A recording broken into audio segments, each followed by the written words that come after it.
Salve amigos, mais um super episódio do podcast Experts, diretamente aqui do estúdio da Geração X, na Avenida Paulista, um baita de um estúdio com visão total da avenida. Tô aqui eu e meu irmão Zé Andrade para mais um baita de um episódio. Irmão, tamo junto, né, irmão? Tamo junto. É contigo, quem é que tá aqui hoje e o que nós vamos falar aqui? Cara, e nos Experts de hoje eu tenho o prazer de apresentar um cara pra lá de especial. Tem uma carga emocional até diferente de outros convidados. Mas eu falo por quê, né? Leonardo Moraes, filho do meu amigo, grande amigo de infância, Fausto Moraes. Então, é uma honra te receber, Léo. Se apresenta para nossa audiência, fala um pouquinho de você aí. Bom, queria primeiro agradecer o convite do Neto. Eu chamo de Neto por conta da amizade com meu pai. Continue. Agradecer a recepção de todos vocês, o pessoal aí também que deu todo um suporte quando a gente chegou. Eu sou Leonardo Moraes, tenho 29 anos e fui atleta de alto rendimento durante a maior parte da minha vida, né? Atleta do Taekwondo, então fui atleta de todas as seleções, seleção brasileira, seleção olímpica, vários títulos. Estou hoje como empreendedor também em alguns ramos. E eu tenho uma história de superação com o câncer, né? Com a doença, que foi uma coisa que me motivou e me ensinou muito durante a minha trajetória. E durante o nosso bate-papo a gente com certeza vai poder falar melhor sobre isso. Mas eu queria mais uma vez agradecer sempre todo o espaço que a gente tem possibilidade de falar, de servir de exemplo, de passar a mensagem é muito bom. Então queria agradecer e parabenizar aí, porque é muito bonito, muito bem estruturado e muito obrigado. Legal. Obrigado. A gente é que agradece a sua presença, né? Eu vou inaugurar aqui pedindo para você dar uma posicionada no que essa vida de atleta de alta performance ou de ultra performance, o que ela vem gerando isso na tua vida de empreendedor. Eu vou dizer o porquê da pergunta. A gente tem feito vários eventos, inclusive a gente teve um evento que lideramos, né, Andrade, as palestras de ultra performance, além da liderança, o Andrade e eu de ultra performance, mas voltada, obviamente, você entende, ao mundo empresarial, aquela coisa que a gente tira a experiência da vida profissional e leva para o mundo empresarial a possibilidade de você ter profissionais de alta performance. Você foi um atleta de ultra performance. Quem é campeão olímpico não é brincadeira, porque no mínimo o cara tem que dormir, sonhar, acordar, tomar café e jantar daquilo. É isso aí. Como é que é isso da tua vida? Profissional, da antiga parte sua como atleta, para agora de empreendedor. Você tem que buscar a mesma ultra performance. Faz aí um mix pra gente entender. Cara, o que mais me ajudou e me ajuda a experiência e a vida de atleta de alto rendimento é duas coisas. Primeiro, a rotina, porque para você ter grandes resultados em qualquer área da sua vida, você precisa de rotina.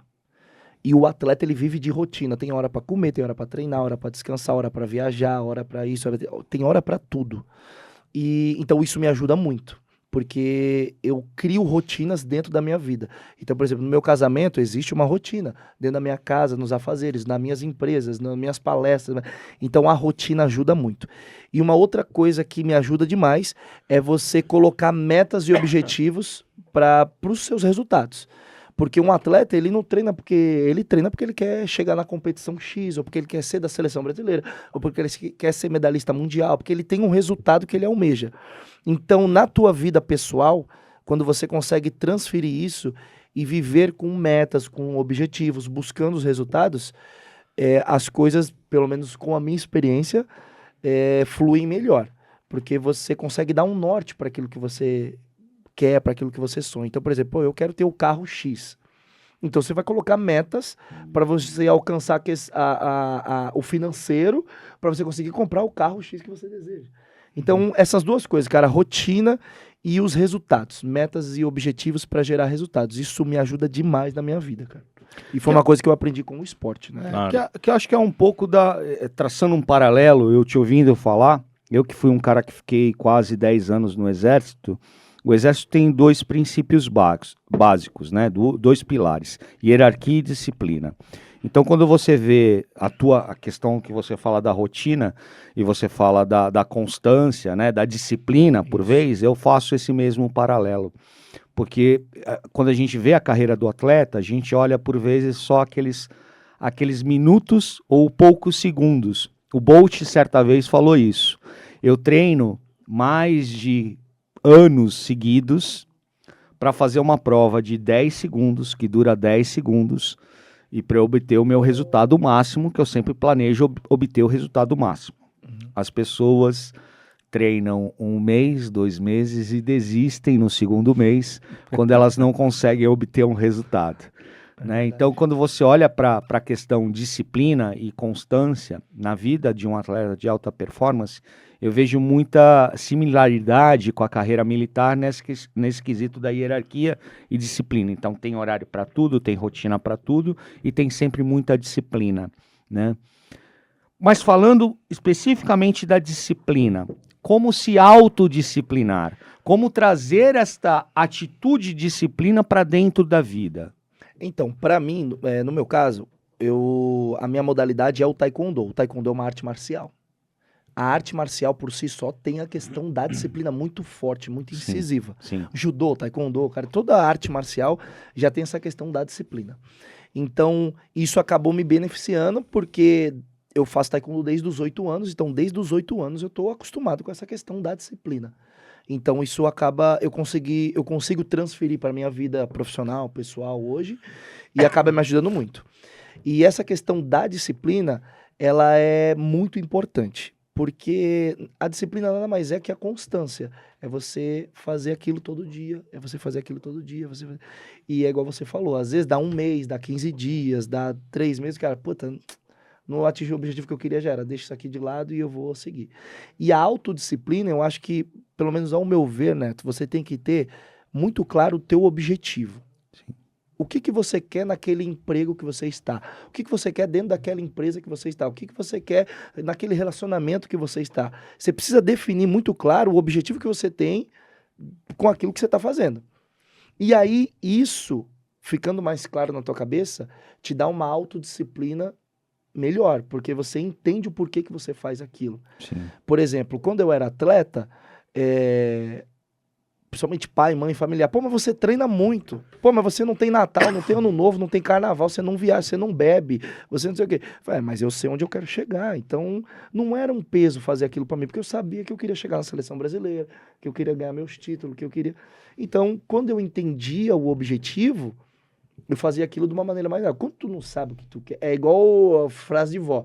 Pra quem não sabe onde vai, qualquer caminho serve. Sim. Então, se tu não tem o teu objetivo, como é que tu vai ter disciplina, autodisciplina? Você não sabe nem o que você quer da vida, pra onde você quer ir, o que você quer fazer. Então, o esporte, em especial a arte marcial, me ajudou muito nisso. Sim. Essa autodisciplina, porque tu vai sendo forjado desde criança, ali, desde jovem, nessa questão da disciplina, né, cara? Perfeito. Então, ajuda muito. Eu acho que o mais importante é que você levou disso uma lição. E hoje você consegue até liderar na sua empresa, no seu empreendimento.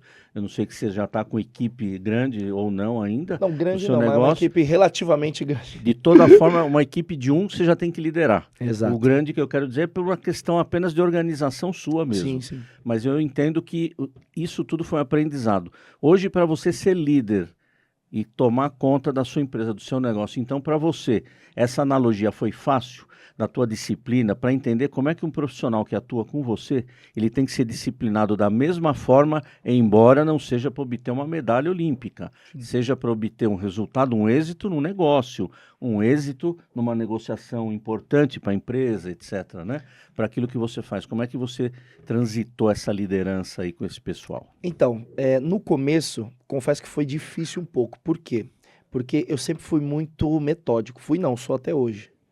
Eu sou metódico, cara, assim, tipo, eu sempre fui organizadinho, a dieta era pra comer 6 uvas, eu comia 6 uvas, era pra comer... Cara, eu sempre fui certinho, aquele cara chato. Nasceu em novembro, não, né? Nasci em novembro. Aí, ó. Dia 21 de novembro, tá explicado. Chato, assim, metódico, com tudo. Então, quando eu comecei a liderar nos meus empreendimentos, e a equipe de 1, que aumenta pra 3, que aumenta pra 6, que aumenta pra 12, que aumenta pra 15, eu queria que as pessoas fizessem como eu fazia.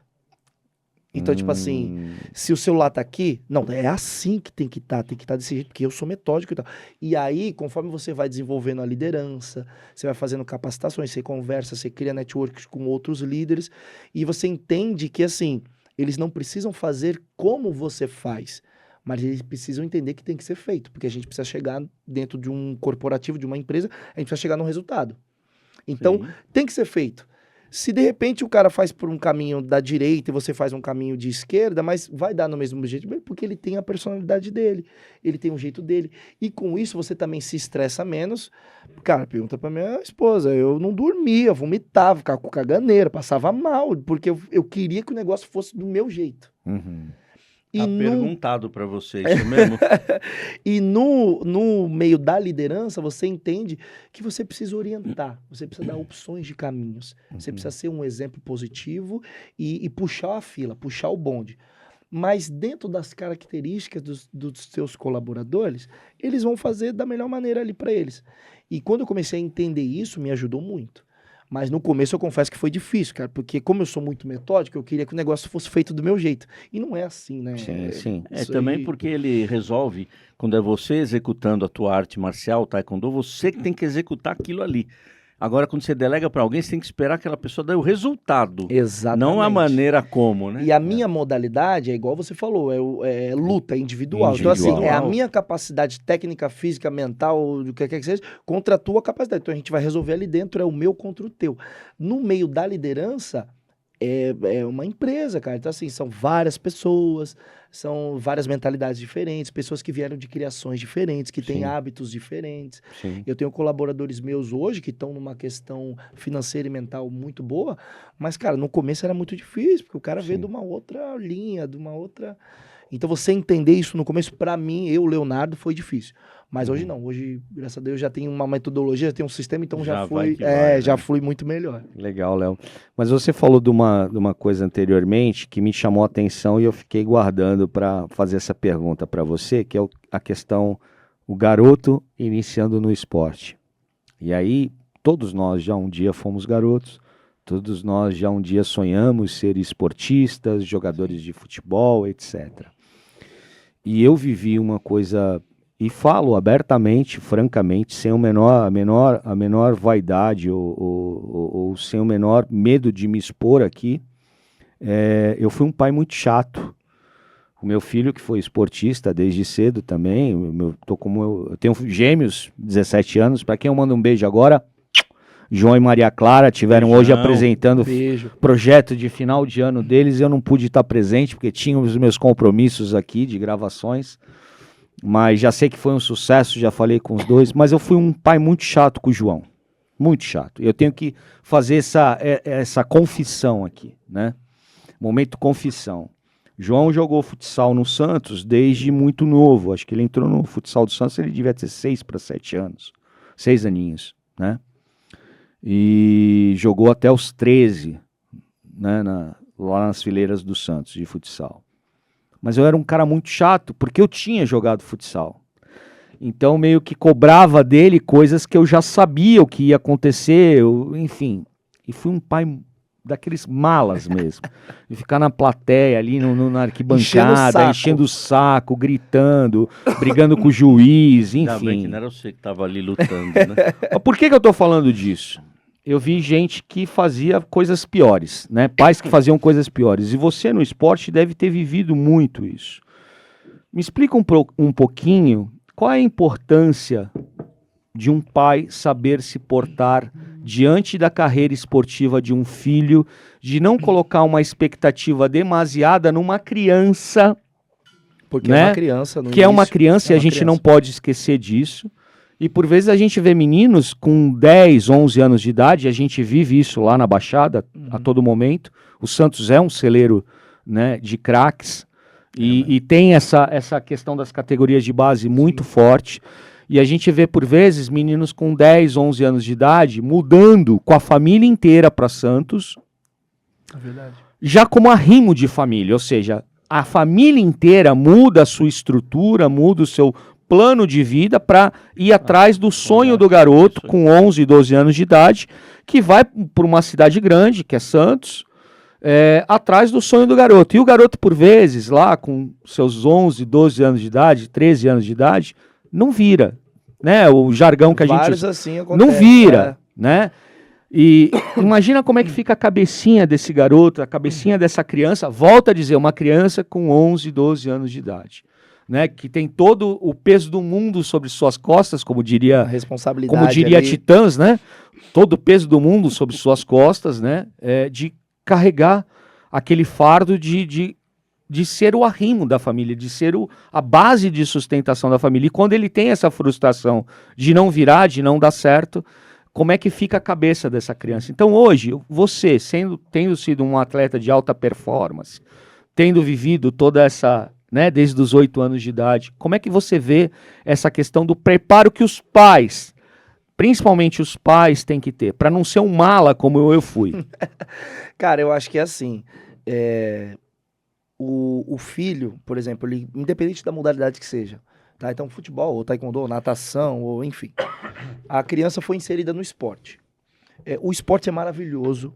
O esporte em qualquer nível, ele salva vidas, ele muda a perspectiva, ele realmente é uma coisa assim, mágica. E o esporte tem que ser cada vez mais valorizado e cada vez mais investido em todas as modalidades, porque salva de fato. Só que precisa entender, principalmente a faixa etária que a criança é inserida, que ela é uma criança, então a criança ela precisa brincar, ela precisa ter o convívio com outros amiguinhos, ela não tem que ter responsabilidade de bancar financeiramente, o talento da criança bancar financeiramente aquela família, não tem que ser, foi identificado um talento, beleza, ó, o fulano de tal, esse menino é um Neymar, o menino é uma joia, o moleque é bom de bola, o moleque pode virar um craque, beleza. Essa criança, ela tem que desfrutar todas as faixas etárias da vida dela.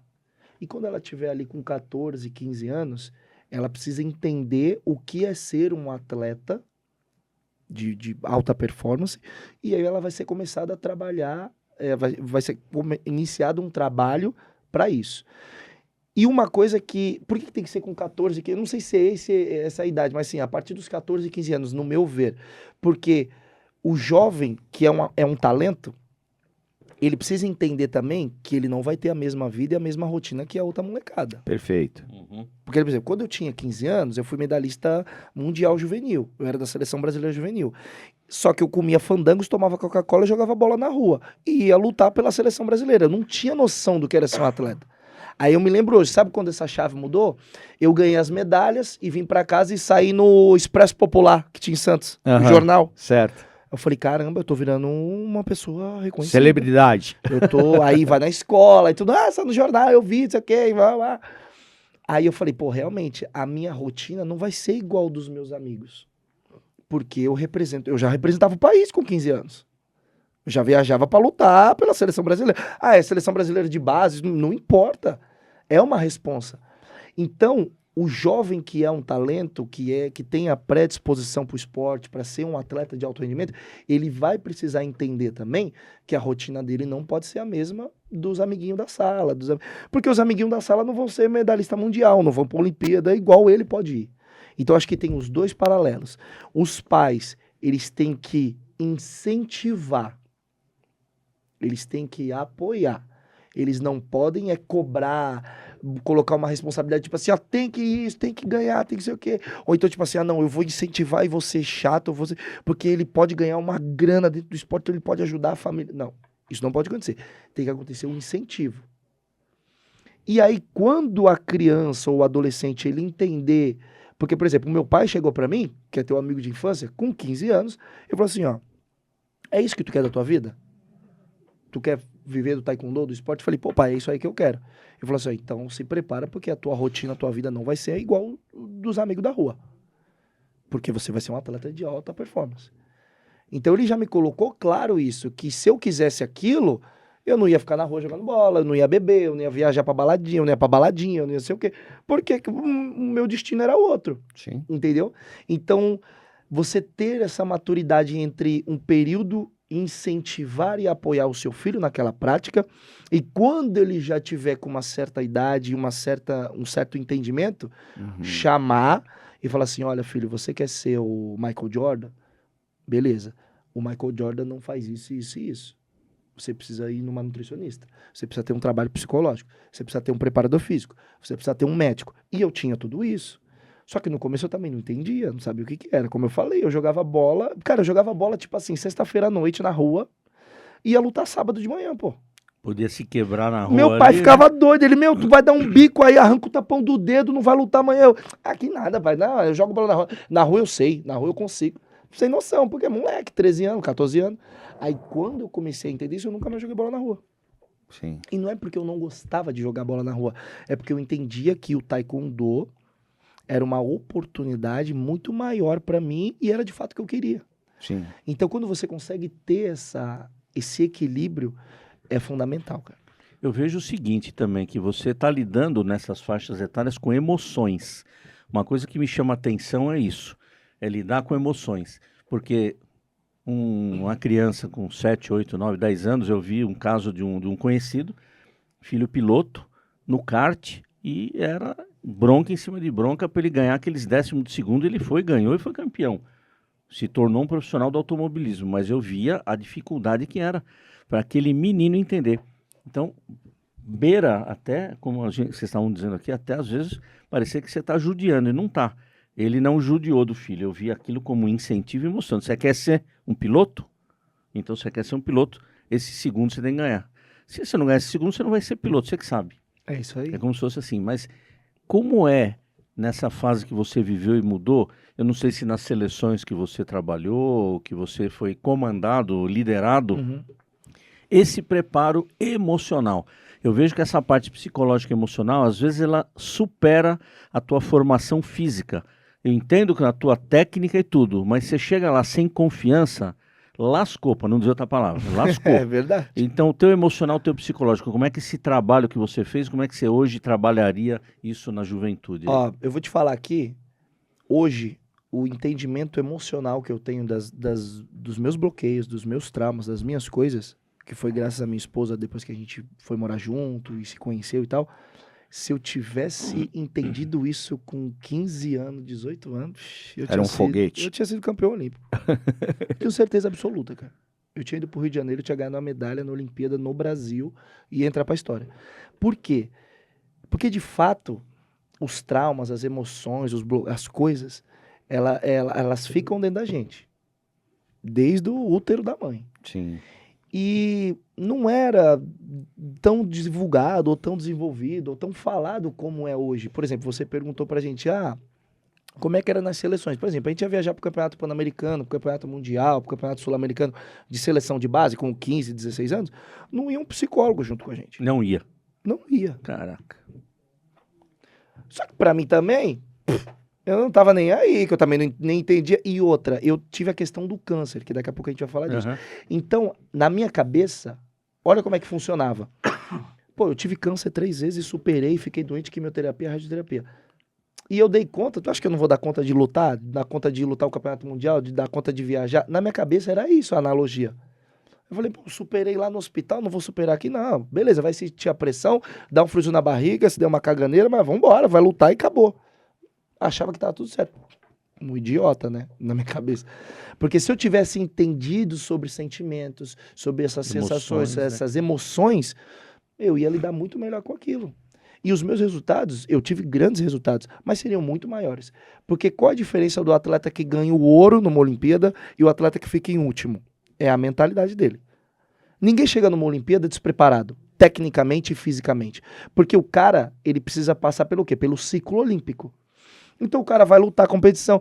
Todo mundo que chega numa Olimpíada já lutou com os adversários em uma outra competição, já se conhece. Ele já tem lá o já nível sabe, certo, né? ele já tá no ranking, já sabe como é que funciona. Eu conhecia todo mundo da minha categoria, quando ia lutar mundial. Por quê? Porque tu tá rodando ali o circuito mundial o ano todo, tu sabe. Eu já lutei com o Neto, já lutei com ele, já lutei com ele. Então tu sabe, na Olimpíada o que te diferencia o ouro do último colocado é quem tá melhor preparado mentalmente e emocionalmente no dia dos Jogos Olímpicos. É aquilo. Se o cara não tiver emocional... Porque, os Jogos Olímpicos é o suprassumo do esporte. É assim, é o ápice de qualquer atleta. De qualquer modalidade. O cara não chega ali despreparado. Tecnicamente, fisicamente, não chega. Nem se ele quiser, ele não chega. Porque o país, o Comitê Olímpico não deixa ele chegar. O cara dá um preparador físico para ele, o cara dá training camp, o cara dá não sei o quê. O país oferece. Sim. Então o cara não vai chegar despreparado. Agora, se o cara chegar emocionalmente... Abalado, né? Ele não vai ganhar. Pode ser o Usain Bolt, pode ser o Neymar, pode ser quem for. O cara não vai ganhar. Então isso é fundamental. E se eu tivesse entendido isso antes, Isso é tão difícil, né? Porque quando a gente fala, você citou o Neymar 2 vezes, a gente lembra de algumas coisas. Eu não estou aqui no mérito de juízo, né? Porque às vezes as pessoas entram nesse mérito de juízo de valor, né? E se perdem. Porque quando a gente fala, às vezes, de atitudes até de jogadores, extracampo, tudo, tem todo um contexto de vida que é descartado, né? Então, é um menino que, por vezes... E, às vezes, a palavra menino ficou muito estigmatizada, né? Principalmente por conta do Neymar, inclusive. Menino Ney, o né? Menino Ney. Ney, te amo, cara. Dane-se os haters, entendeu? Ney, volta pra Santos. Não, vai voltar, vem ser se feliz, Deus quiser, pelo amor de Deus. Vem ser feliz, é como o Mano Brown disse. É como se Jesus né? estivesse voltando pra terra. Joga no Palmeiras, né? Não. Vem pra Vila, vem ser feliz. Mas assim, porque muitas vezes você vê um menino, de fato, uma criança, como a gente falou, de 8, 9, 10 anos, que já não... E o Neymar, a gente que conhece a carreira dele, ele já desde essa idade... Ele já era tratado como profissional. Eu estudei com o Neymar, era ele uma não coisa tinha, na escola, era surreal. Ele não tinha festinha de escola, ele não tinha essa parte que a criança deve ter, ele já não tinha. Porque tinha que acordar cedo, tinha que viajar, era contratual ele estar presente no time, senão o time adversário não competia. Então olha só a carga que esse cara teve. Até... Ele entrou em campo como profissional a primeira vez, ele tinha 16 para 17 anos. Então, quando o cara explode, aos 20 anos de idade, querem que o cara fique dentro de casa? Que o cara não vá pra balada, que o cara não vá curtir? Robô, né? Cara que viveu dos 8 anos de idade até os 20, sem fazer nada, sem poder curtir a vida. Então, me desculpem, né? É choro de perdedor, é gente que não tem o que fazer. É complicado. É muito difícil. O contexto é muito mais amplo, galera. Mas sem passar pano também, né? Porque eu acho que aí tem ônus e bônus. Você tem as tuas responsabilidades, né? Sobre o que você faz. Mas olhando por esse aspecto, né? Da importância do psicólogo, de entender das tuas emoções, entender das tuas fragilidades, né? A Brené Brown é uma escritora de renome e de sucesso por falar dessa questão do conceito antifrágil, né? Da importância de você expor os teus sentimentos, de você expor as tuas fragilidades e mostrando o outro viés, né? Ou seja, você quando mostra a tua fragilidade, você não está se mostrando fraco, você está se mostrando forte, porque precisa ter muita força, muita coragem para falar sobre as tuas fragilidades, né? Então, olhando por esse aspecto, eu gostaria que você falasse um pouquinho dos teus desafios e das tuas fragilidades em enfrentar uma doença tão séria como foi o câncer. Como é que você venceu isso? Porque você é um vencedor, né? E como é que você encara toda essa tua jornada, Léo? Então, eu sofri com um câncer e os tratamentos que englobam ali, né, a doença, por 4 vezes. Com 2, com 7, com 18, com 24. Com 2 anos de idade, eu tive câncer no rim e no pulmão. Com 2 anos de idade eu não lembro de nada. É muito bebê, muito criança de colo, mamava ainda. Então, assim, eu lembro de flashes, assim, coisas, não lembro muito. E aí, com 7 anos, eu já lembro de muita coisa, só que o que acontece? Eu sempre fiz todo o meu tratamento, tudo, no AC Camargo, aqui em São Paulo, no Hospital do Câncer. Inclusive, mandar um beijo pra minha doutora, a doutora Cecília. Chamo ela de meu anjo de guarda, meu oncologista. E, inclusive, o nome da nossa filha vai ser Cecília, em homenagem a ela. Com 7 anos, eu lembro de tudo, só que eles fazem uma atmosfera, tem brinquedoteca, tem os doutores da alegria. No dia do teu aniversário, tu ganha presente. Eu ganhei videogame. O meu primeiro videogame que me deu foi o hospital. Eu ganhava Lego. Não sei o quê. Então eles fazem uma atmosfera pra ficar mais leve pra criança. Sim. Então tu não tem noção de que tu tá ali, que tu dormiu, não sabe se vai acordar, tu acordou, não sabe se vai dormir. E você conviver com isso todo dia, durante grande parte da sua vida, realmente é muito difícil. Aí passou esse episódio, esses 2 primeiros episódios, e eu não entendia muito. Eu sei que doía, porque a quimioterapia, a radioterapia dói, a radioterapia então é horrível, queima, dói, é horrível. Então, assim, eu lembro da dor física. Por isso que hoje o meu limiar de dor física é muito grande. Eu aguento dor. Porque eu senti muita dor quando era pequeno, dor muito forte. o teu subconsciente vai assimilando aquilo. Trabalha isso, cérebro Trabalha isso. Ah, mas então você é o Wolverine. Não, não é isso, mas o meu limiar de dor acaba sendo maior de uma pessoa que nunca fez um tratamento, porque é todo dia ali. Sim. E não tem opção. Por isso que eu me tornei uma pessoa muito prática. Porque, por exemplo, o Léo foi diagnosticado com câncer tal, vai fazer a quimioterapia, a radioterapia, o tratamento dele é isso. Beleza, beleza. Interna e começa. Não tem, tipo assim, não, então vamos ver uns orçamentos. Vou ver semana que vem. Não, vamos procurar. Ou faz e vive, ou tenta viver, ou não faz e morre. Então, assim, você não tem opção. Aí, beleza, aí passou esse episódio, com 8 anos eu entrei no taekwondo, aí comecei, vida de atleta, quando eu tava no auge, assim, da vida, com 18, eu já tava na seleção brasileira adulta, tinha ganhado um monte de medalha, entrado na faculdade, tinha ganhado uma bolsa na faculdade, por causa do esporte. Eu fui fazer os exames de rotina e voltou no pulmão. Eu tive que parar tudo, eu parei de treinar, eu parei de estudar, eu parei tudo, fiz a cirurgia, tratamento, tudo de novo. E aí você perguntou, Léo, o que te deu forças? Eu tinha duas coisas. Eu sempre acreditei no fundo do meu coração que o taekwondo, o esporte de alto rendimento, não poderia parar ali com 18 anos. Porque eu era muito dedicado. E eu tava dando resultado. Eu falei, não é possível que Deus arquitetou para parar com 18. Não, é muito pouco, eu tenho que viajar muito ainda, pô. Eu tenho que ganhar muita medalha ainda, eu não posso parar agora. Então, o taekwondo era um motivador muito, muito, muito grande para mim. Então, eu enfrentava o tratamento todo dia, jornada, falei, não, eu preciso voltar a lutar. Não, tem que voltar a lutar, vai dar certo, vai dar certo, vai dar certo. Então, isso era um incentivador. E outra coisa, as pessoas próximas a você, o pai, a mãe, os amigos, os familiares. Porque acontece? É pior para quem tá perto do que para quem sofre, quem passa ali a doença. Eu tenho certeza que a esposa, o pai, a mãe, sofre mais do que o cara. Porque primeiro que na minha cabeça, te juro por Deus, se o médico chegar, é que isso não vai acontecer mais, porque eu tenho um outro entendimento da coisa, mas se o médico chegar para mim e falar assim, olha, Léo, você tá com câncer. Eu falo assim, tá bom, qual é o tratamento, o que tem que fazer, o que não tem, precisa de uma dieta especial, não precisa. Tá bom, vamos fazer e vamos embora. Vai ser mais uma, porque eu já fiz uma, já fiz duas, já fiz três, já fiz quatro, vou fazer a quinta, vou fazer a sexta.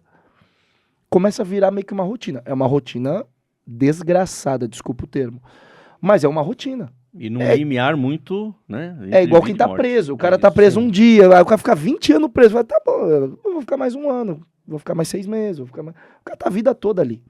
Então, isso faz com que você fique muito prático.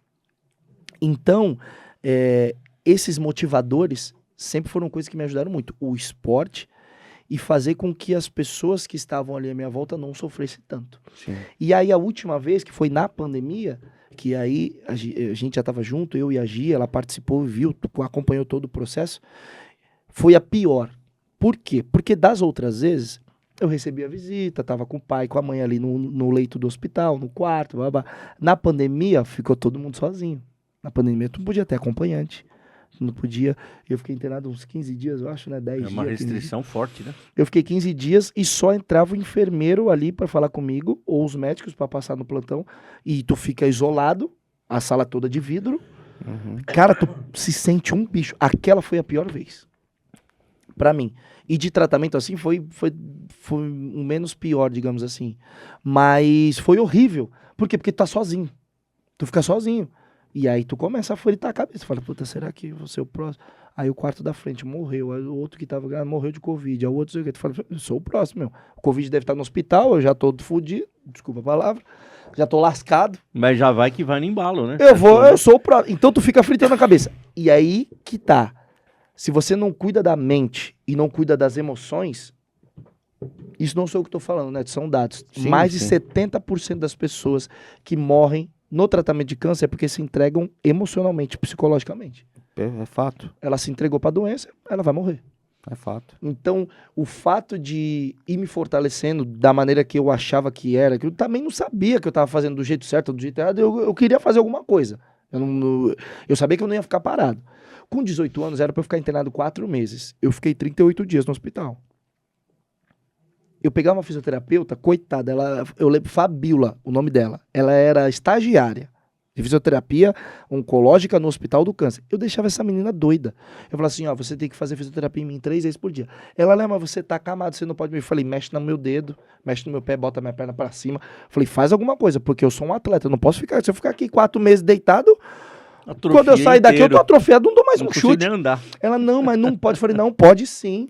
E pra tu ver como é que é o destino, eu me casei com uma fisioterapeuta. Tu vê que tava tudo interligado. Bota a ordem na casa. Aí eu falava, olha, eu quero ficar no soro 24 horas. Não, mas não. Eu falei, não, é porque eu só tenho um rim, eu tenho que me manter hidratado, eu tenho que botar pra ter que ir no banheiro, tenho que fazer xixi, tenho que fazer cocô. E eram umas paradas que eu fazia na minha cabeça que eu não sabia o que eu tava fazendo, eu não estudava pra isso. Mas eu tinha que fazer alguma coisa. Sim. Porque, cara, se tu fica só ali, faz a química, faz a rádio, mingauzinho, bolacha de água e sal com chá. Não. Parece que você já entregou os pontos aí, não, né? Já se entregou. Eu pedia comida. Não, mas você não pode, a sua dieta ainda é dieta pastosa. Eu falei, não, traz arroz, feijão, carne. Aí eu comia vomitar, porque a quimioterapeuta não sente o gosto, o cheiro.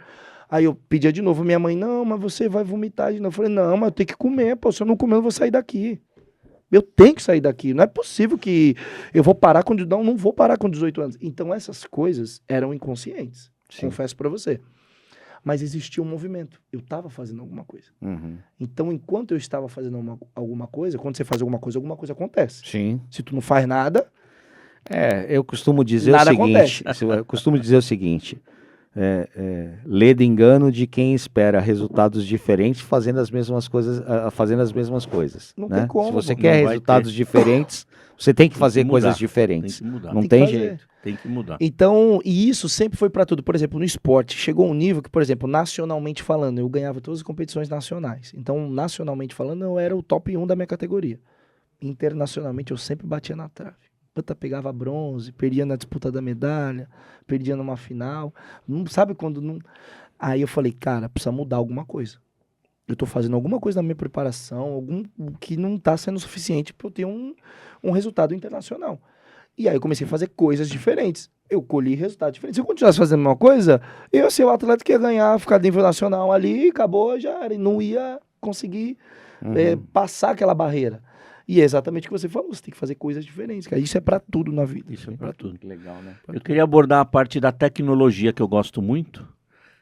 Eu também gosto de tecnologia. Eu acho bem legal a gente falar disso, porque eu imagino que, embora você tenha que ter todo o preparo físico, todo o preparo mental, emocional, tudo que a gente falou aqui que você já está contando, mas existe uma situação muito importante que são as aplicações de tecnologia que trazem para o atleta, ou para o treinador dele, ou para a equipe médica, a equipe de nutrição, a condição de conhecer como o corpo dele está reagindo e como que tem que agir para melhorar. Exemplo, ele está faltando tal vitamina, dá tal fruta, ou dá mais fígado para ele comer, ou dá mais, sei lá, Exato. abacaxi, qualquer coisa. Aquilo que vai melhorar a tua performance. Como é que a tecnologia impactou, ou se algum dia impactou na tua vida, que você sentiu de que realmente esse apoio tecnológico fez você ganhar alguma coisa diferente, fez você, no mínimo, se sentir mais preparado para fazer a tua competição? Eu estou falando tanto na vida de atleta e, obviamente, a vida de quem sofreu o câncer como você sofreu. A tecnologia estava ao seu lado ali, sem dúvida. Total. Mas, começando ali como um atleta, como é que você teve uso disso? Isso fica até uma mensagem aí para os atletas dessa nova geração, o pessoal que está na atividade, que está no alto rendimento. O que acontece? Tem que tomar muito cuidado, porque, por exemplo, quando você é atleta, você tem um professor, um técnico, um treinador, um mestre, você tem alguém que te prepara. Geralmente não é só uma pessoa, são várias pessoas, né? Ali que estão te auxiliando para te preparar quanto atleta de alto rendimento. E essa galera, ela vem o quê? De uma outra geração. Né? Então, por exemplo, a galera que me treinou é da geração dos anos 90, anos 80, alguns anos 70, a galera mais velha. E o que acontece? A maioria, não estou generalizando, tá? Mas a grande maioria é contra a tecnologia. Então, às vezes, vamos fazer uma avaliação física para ver como é que é a composição muscular do Léo, se ele tá com déficit de potência, de explosão, para fazer um trabalho de hipertrofia. Não, isso aí é mimimi, não, isso aí não existe. Tem um monte de treinador que fala isso. Não foi o caso da maioria que trabalhou comigo, graças a Deus. Mas eu já vi vários treinadores... Não, isso aí é papo furado, isso aí não resolve nada. Na hora que... É um pensamento arcaico, cara. E é muito importante o atleta ter esse entendimento de, tipo assim, tá bom, o Neto não quer fazer isso comigo, então eu vou procurar um outro profissional que pode me auxiliar tecnologicamente, no sentido de avaliações, de prescrição de alimentação, de suplementação, até porque a tecnologia está totalmente ligada com o esporte de alto rendimento, principalmente o esporte olímpico. Se você pegar os Jogos Olímpicos, a arbitragem, pontuação, é tudo tecnológico, não tem mais nada manual. Não tem mais nada manual. Então, o atleta ele tem que ser adepto à tecnologia, porque isso vai melhorar o rendimento dele. Ele vai conseguir ter mais armas. É igual numa guerra. Tu tá numa guerra, aí tu tem uma arma só. Acabou aquela arma, o inimigo já sabe se defender daquela arma, e aí, tu não faz mais nada? Já era, né? Já era. Não, quanto mais arsenal você tiver, melhor. Então eu sempre fui um cara adepto à tecnologia. Na minha época não, porque eu também não sou tão velho assim, mas assim, na minha geração, que foi ali 2010 a 2020, por exemplo, que foi o auge, assim, já existia, mas não era tão acessível, principalmente para algumas modalidades como é hoje. Hoje já é muito mais acessível para a maioria das modalidades. E se falando de Brasil também, é muito mais acessível essa questão de tecnologia. Então, eu super incentivo, eu sou totalmente adepto, me ajudou muito o pouco que eu fiz. Infelizmente, não tive possibilidade de fazer tanto, porque hoje é uma coisa muito mais fácil, assim, né, de conseguir. Mas eu sou adepto. Eu acho que é importantíssimo. E o atleta de alto rendimento, ele tem que entender que ele é uma máquina. E a máquina precisa de várias funcionalidades.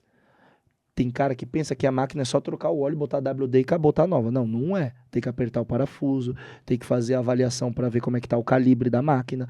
Tem que dizer que é um atleta, o cara é uma máquina. Então precisa ver como é que tá o corpo dele, como é que tá a mente dele, como é que tá a alimentação dele, como é que tá o descanso dele. O descanso é uma coisa que é importantíssimo para um atleta de alto rendimento. Tem cara que não dorme, pô. O que dorme mal pra caramba. Acorda, tem insônia, tem o quê? Acha que é só treinar e tá tudo certo. Tem que dormir, cara. É verdade. Principalmente quem faz cirurgia, um atleta pós-cirurgia, tem a qualidade de sono ali, ele tem o... Então eu cheguei a fazer no Instituto do Sono, que é aqui em São Paulo, inclusive eu fiz umas 2, 3 vezes lá, dormi lá cheio de fio, caramba. Isso é importantíssimo. Porque você vai ver como é que é a tua qualidade de sono. Pô, tu é um atleta de alto rendimento, eu quero ser medalhista olímpico, dorme mal, desculpa, não que seja impossível, mas você vai diminuir muito as suas chances de ganhar uma medalha olímpica, por exemplo. Verdade. Polissonografia, eu já fiz esse exame. Bom pra caramba esse Pra exame. quem tem a apneia do sono sabe bem como é que é difícil dormir cheio de fio na cabeça. Não, eu vou te contar uma história desse negócio, desse exame, com o teu amigo Fausto. Ele foi comigo como acompanhante. Ronca pouco ele, né? Quiseram fazer o exame nele. Não, a gente tava dormindo, aí eu dormi, capotei. Aí ele falou, os enfermeiros vão me colocar numa salinha aqui do lado e tal, porque eu acho que eu tô atrapalhando o teu exame. Porque ele tava dormindo comigo roncando tão alto, que os caras pensaram que era eu que tava roncando, porque ele tem a apneia do sono. Sim. E, meu pai ronca assim, parece um trator, né, meu? E aí teve esse episódio que a galera pensou que era eu, mas não era, eu tava dormindo normal. Se bem que a minha mulher disse que eu ronco, mas eu acho que não, né? Eu respiro forte. Tu tá sempre dormindo, tu não sabe, não pode dizer. Eu respiro forte. Achava melhor você não perguntar mais nada aqui. Eu sempre respondia pra mim o seguinte, fala assim, olha, eu não ouvi nada, eu tava dormindo. Não sei, eu tava dormindo. Melhor defesa. Por falar em ouvir, eu ouvi tocar aqui no celular. E aí tem 2 mensagens aqui, dizendo assim, tá muito lindo isso aí tudo, eu quero saber se esse cabra aí é bom mesmo na queda. Opa! O nosso irmão Cleiton Magno, da Modos. Ô, Cleitão, beijão pra você. E o nosso irmão Lima, do Ibragesp. Ô, Lima, beijão pra você. São nossos patrocinadores. Estão cobrando aqui o seguinte. Tá muito mole isso aí. Vamos derrubar o cara ou não? Difícil de derrubar. O cara é grande e é ágil. Grande, ágil, preparado. O cara é grande e é ágil. Vencedor, campeão, medalhista contigo. Eu tô fora disso aí.